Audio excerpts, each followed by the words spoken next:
ဒါလေးကတော့အပိုင်းနဲ့အနေနဲ့ထပ်မံပြီးတော့မျှဝေပေးချင်တာပဲဖြစ်ပါတယ်ရှင်။လယ်မြေရဲ့သဘောတဘာဝကကြတော့လယ်သမားတွေအတွက်တီးနှံစိုက်ပျိုးရေးလုပ်ငန်းပေါ့နော်တိုးတက်ဖို့အတွက်သူကစိုက်ပျိုးရေးအတွက်လုပ်ပိုင်ခွင့်ပေးထားတဲ့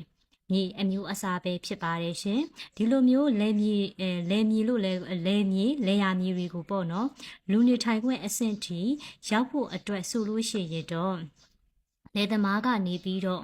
သူကဒီလယ်မြေတွေကဥပမာအသီးအနှံလေးစိုက်လို့မရတော့ဘူးပေါ့နော်။ဒါလယ်သမားကနေပြီးတော့လယ်သမားမှာပုံစံခွန်ရှိရမယ်။ပုံစံခွန်ရှိပြီးလို့ရှိရင်သူကအဆင့်ဆင့်ပေါ့နော်လူနေထိုင်ခွင့်ဆိုလဲလူနေထိုင်ခွင့်စက်ရုံဆောက်လို့ရဆိုစက်ရုံဆောက်လို့ရဒီလိုမျိုးအဆင့်ဆင့်အခြားနည်းလျှောက်ထားရမှာဖြစ်ပါတယ်ရှင်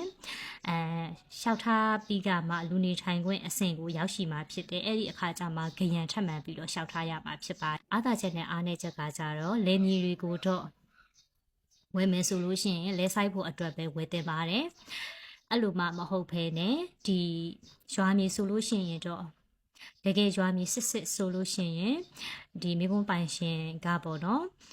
ဘလို့ပြဿနာမှတော့မရှိပါဘူးနောက်တစ်ခုကကြတော့တချို့ရွာနဲ့ထိဆက်နေတယ်ပေါ့နော်နနမိတ်တွေမှာလင်းမြေတွေလည်းရှိတယ်အဲ့လိုလင်းမြေတွေကိုဒီတိုးချက်ရွာမြေဆိုပြီးတော့လည်းပြောကြတာရှိပါတယ်ရှင်ဒီလိုမျိုးတိုးချက်ရွာမြေဟုတ်မဟုတ်ကိုကျမတို့မြေစင်းရုံးမှာစစ်ဆေးလို့ရတယ်မြေစင်းရုံးကမတိချာမကြီးရဘူးဆိုလို့ရှိရင်ကျမတို့ဒီ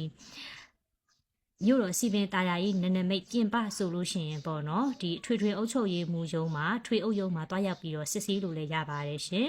ထွေအုပ်ရဲ့တာဝန်တွေကကြတော့သူကရွာမြေနနမိတ်တွေကိုတိုးချက်ပေးနိုင်တဲ့အခွင့်အာဏာသူတို့ကိုဥပဒေအရာပြဋ္ဌာန်းထားတာရှိပါတယ်ရှင်ဒါကြောင့်ရွာမြေတိုးချက်